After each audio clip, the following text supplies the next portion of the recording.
Hello to all. आज का topic है pulse code modulation.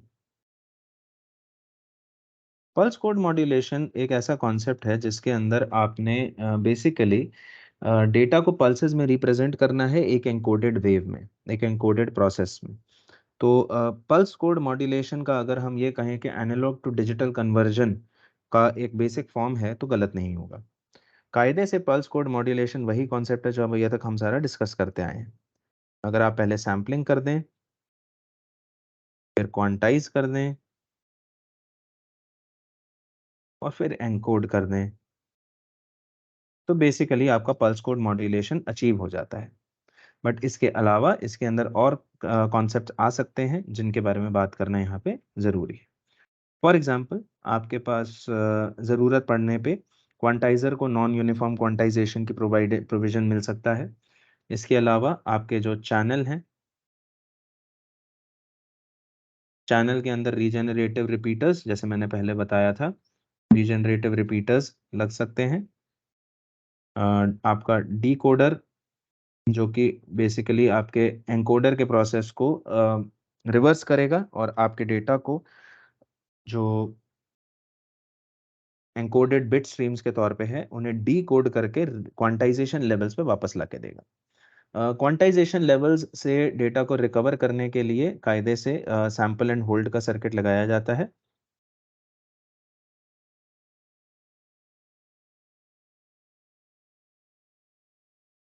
Sample and hold से निकालने के बाद आप एक सिंपल लो पास फिल्टर करके अपने डेटा को रिकवर कर सकते हैं। यहाँ पे बीच में pulse shaping formats and everything आपके स्टैंडर्ड सिस्टम के पार्ट होते हैं। और इसके साथ साथ एक इम्पॉर्टेंट पैरामीटर जो पीसीएम में होता है वो है सिंक्रोनाइजेशन। तो सिंक्रोनाइजेशन एक ऐसा कॉन्सेप्ट है जिसके अंदर आपके ट्रांसमीटर और आपके रिसीवर के कैरेक्टरिस्टिक्स जो जो प्रोसेसेस हैं उन्हें सारे बिट्स को कंट्रोल करने के लिए एक ब्लॉक लगाया जाता है जो आपके सारे के सारे कम डिजिटल कम्युनिकेशन के ब्लॉक्स को एक सिंक्रोनाइज्ड वे में चलाने के लिए यूज़ किया जाता है। ठीक है, इसके बारे में बहुत ज़्यादा डीप में नहीं पढ़ेंगे, बट फिलहाल हमारे पास ये इन्फॉर्मेशन होनी ज़रूरी है। तो पल्स कोड मॉड्यूलेशन जो है इस इन सब चीज़ों का एक बेसिकली कंपाइलेशन कहा जाता है। अब इसके अंदर अगर हम और कुछ बात करना चाहें पल्स कोड मॉड्यूलेशन में, क्योंकि हम सैम्पलिंग, क्वांटाइजेशन और एन्कोडिंग की तो पूरी डिस्कशन कर ही चुके हैं। एक बात मैं यहाँ पे आपके साथ कर सकता हूँ कि आपने जो एस क्यू एन आर निकाला था वो बेसिकली इसका मतलब है कि पल्स कोड मॉड्यूलेशन का signal to quantization noise ratio का फॉर्मूला हो गया। हम उसे यहाँ रीस्टेट कर देते हैं। हमने पहले निकाला था कि it is suppose to be P S divided by P N Q, यानी कि क्वांटाइजेशन नॉइज। उसके ऊपर हमने क्वांटाइजेशन नॉइज का लॉजिक देखा और हमने नोट किया कि P S divided by delta square by 12 की फॉर्म में इसे लिखा जा सकता है। हमने डेल्टा की वैल्यू रिप्लेस करी और हमने देखा कि 12 P S divided by V max minus V min whole square multiplied by L square, यानी कि total number of quantisation levels जो आप यूज कर रहे हैं वहां पे आपने कैटेगराइज किया इसे। एंड फर्दर जब हमने एनकोडिंग का प्रोसेस इसमें इंक्लूड कर दिया तो आपके पास आ गया 12 P S divided by V max minus V min whole square times 2 to the power 2m। अब यहाँ पे आपके पास एक डायरेक्ट ऑब्जर्वेशन अवेलेबल है कि m यानी कि total number of voltage levels बढ़ाने पे signal to quantization noise ratio जो है वो बढ़ता चला जाएगा। एक वैल्यू ऑफ m, एक डिस्क्रीट वैल्यू ऑफ m बढ़ाने से आपके पास जो signal to quantization noise ratio है वो 4 गुना से बढ़ता है। इसी कॉन्सेप्ट को जब डेसिबल्स में लिखा जाता है, तो डेसिबल्स में लिखने का मतलब है कोई भी पर्टिकुलर डेसिबल की डेफिनेशन मैं बता दूं आपको कि अगर मैं एक पावर्स के रेशो की बात कर रहा हूं, let's say P1 divided by P0, तो उन्हें डेसिबल्स में लिखने के लिए आप क्या करते हैं कि 10 लॉग बेस 10 का कॉन्सेप्ट लगाते हैं। तो अगर मैं पावर्स के रेशो की बात कर रहा हूँ और उनको डेसिबल में मुझे रिप्रेजेंट करना है, तो आपके पास जो एस क्यू एन आर अगर मुझे डेसिबल्स में रिप्रेजेंट करना है तो वो basically P S divided by P N Q इस तरीके से किया जा सकता है।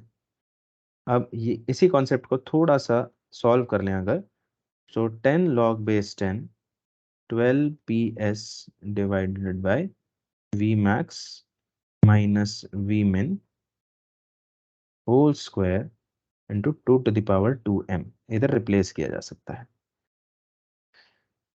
जैसे मैंने कहा ये दो पार्ट्स का पोर्शन है, ये जो आपका एनकोडर के डिजाइन के बेसिस पे और ये जो सिग्नल कैरेक्टरिस्टिक्स पे है। तो सिग्नल कैरेक्टरिस्टिक्स को हम अलग रख लें तो वो हमारे लिए बेनिफिशियल है। और आपके पास आ जाता है 10 log base 10 2 to the power 2m plus 10 log base 10 12 PS divided by V max minus V min whole square. इसे आप फर्दर सॉल्व कर सकते हैं and you can see that this comes out to be 6.02 times m plus 10 log 10 12 PS divided by V max minus V min whole square. ये आपके signal to quantization noise ratio in decibels का general formulation है।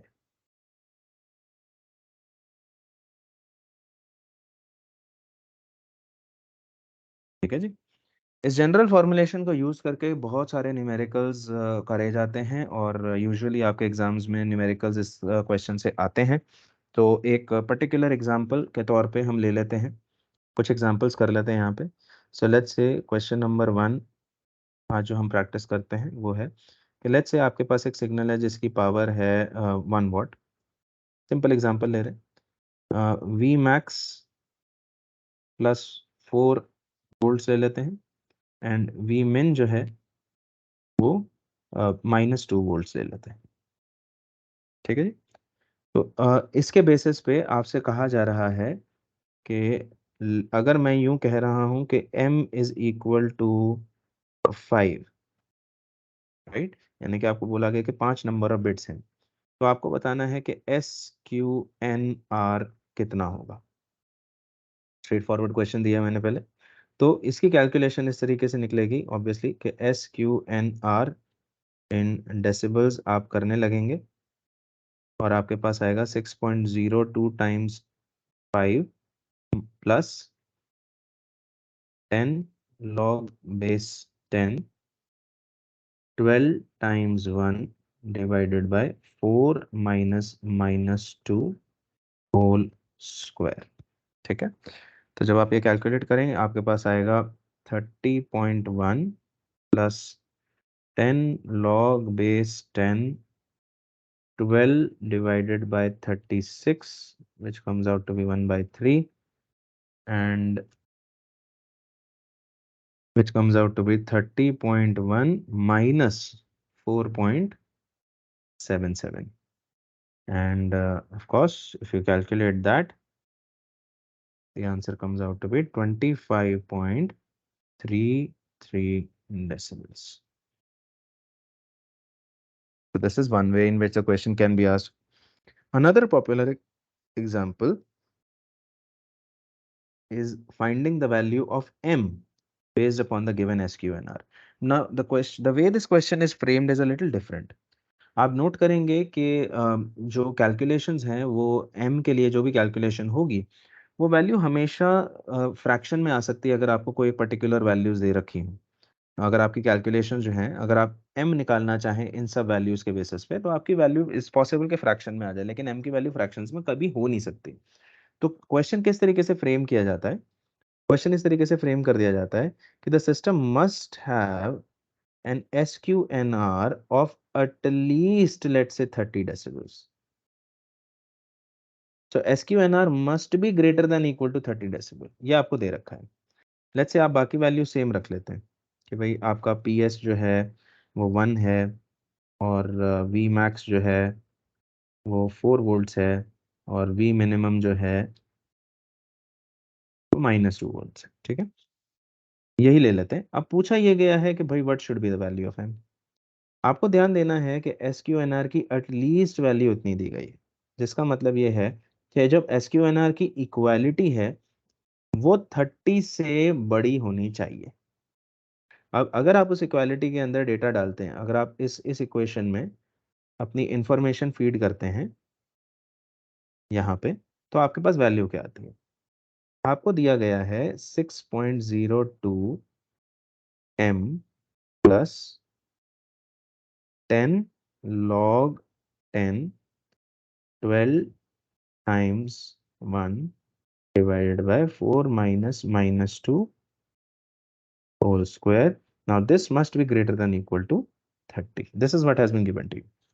जब आप ये calculation करेंगे आपको देखेगा कि 6.02 m minus 4.77 must be greater than equal to 30 आ जाता है।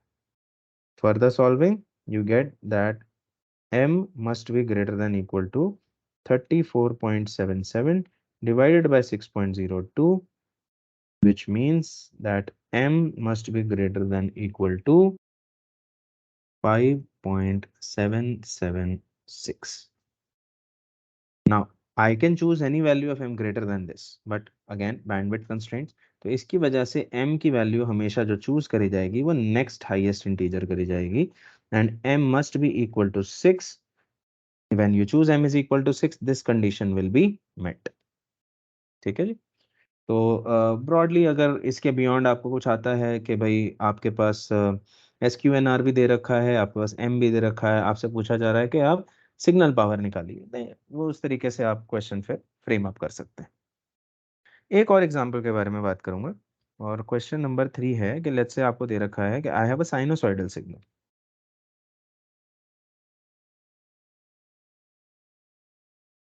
ठीक है, with some amplitude a and a frequency fm, right. So इसके लिए आपको निकालना है कि भाई मेरा क्वांटाइजेशन एरर क्या हो। So I am using quantization to encode a sinusoidal signal with A and FM. A being your amplitude and FM being your frequency.